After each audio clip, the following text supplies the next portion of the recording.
love the channel and find it useful in becoming a happy retiree. Subscribe today. Beverly, who joins us from Atlanta. Beverly, good morning. Welcome to Money Matters. What's going on? How can I help? Yes, I'm 62 years old, and I have money in an annuity, money in a money market, and money in a 401k. And in the 401k, Beverly, what is it invested in the 401k? I'm not sure because it's through my job, and Ooh. they really don't tell you what it's invested in. Well, we can fix that right away, Beverly. That's first. Number two, let me ask you, what kind of an annuity do you have? Well, it's one that I took out about 8 years ago. I wanted something where I could put my money and not be able to touch it. So I have about $20,000 in that annuity. I have about $60,000 in a money market account that I want to do something with. And then I have about $10,000 in the 401k. So you have we're talking about $90,000 here, of which I don't think I've ever heard anybody say it quite like that, Beverly. I wanted to put my money in something I wasn't able to touch, so that you liked the fact that there were some handcuffs involved as far as, hey, I can't get to this money.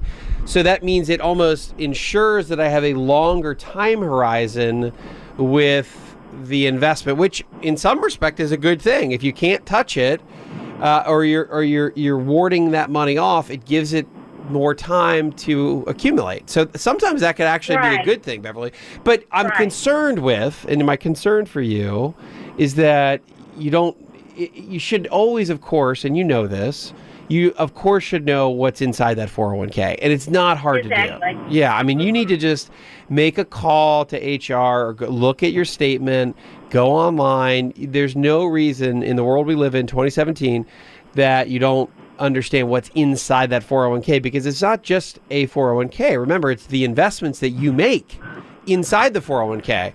You may be at the default option if you've never looked at it, maybe. A lot of times now your 401k provider will automatically invest it in some sort of balanced account. It used to be, Beverly, go back 10 or 15 years, the default option in a lot of these 401ks was the money market. So if you didn't pay attention, you look up 5 years later, you've put some money into this 401k and everything's just sitting in cash. Meanwhile, the market's up. You think, whoa, I missed out on all this. In your case, if it's a more recent 401k, it might very well be invested for you. But of course you need to find that out. You know that. So I guess your question is, what do you do with this other $60,000?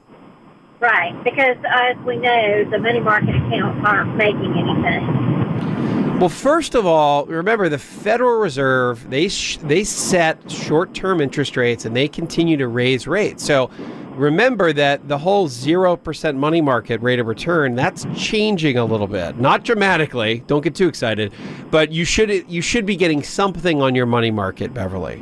You should be getting, if that money's sitting in a bank, you should at least be getting 1% in the world we live in. And that could be even higher today. It could be 1.5%. So is it at a bank or is it a brokerage company, Beverly? It's at a bank. So do you have an account that's at a brokerage type company like a Fidelity or a Schwab or a Vanguard? Right, yes. You do?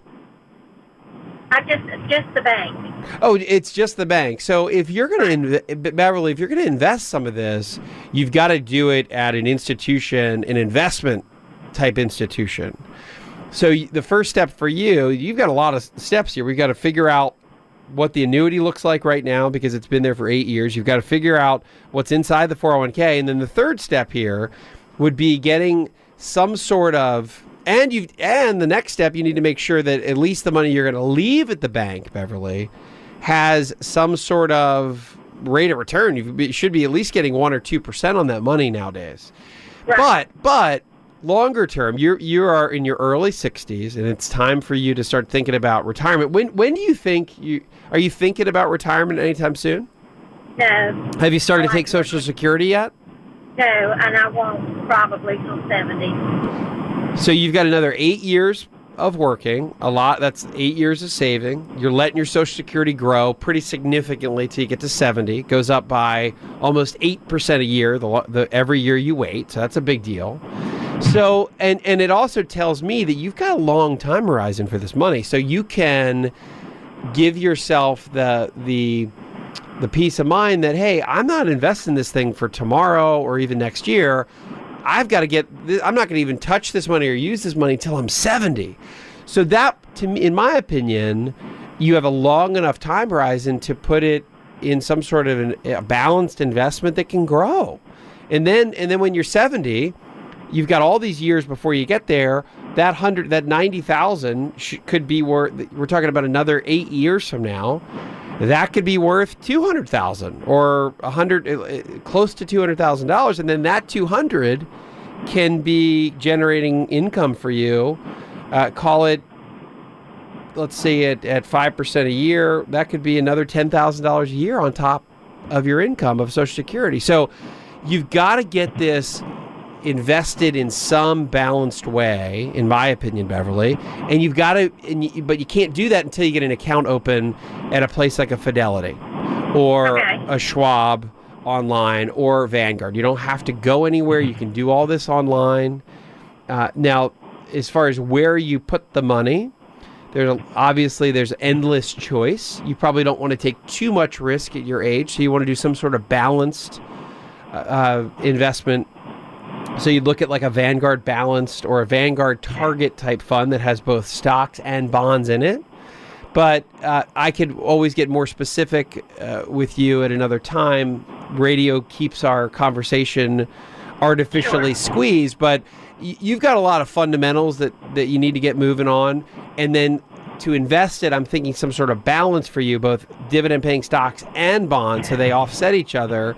And that can be a conversation for another day. So you can, of course, if you want to continue this conversation, you can email me right through wesmoss.com. But thank you, Beverly, for your call. Have a great rest of your Sunday. Hi, I'm Wes Moss, and thanks for taking a minute to hear about what's so different about my new book, You Can Retire Sooner Than You Think. So unlike other retirement books, this book will give you a step-by-step guide, whether you're in your 20s or 30s or 40s or 50s, to learn from what these successful and happy retirees did to get there. I hope you enjoy the book, but more importantly, I know that it'll help you retire sooner than you think.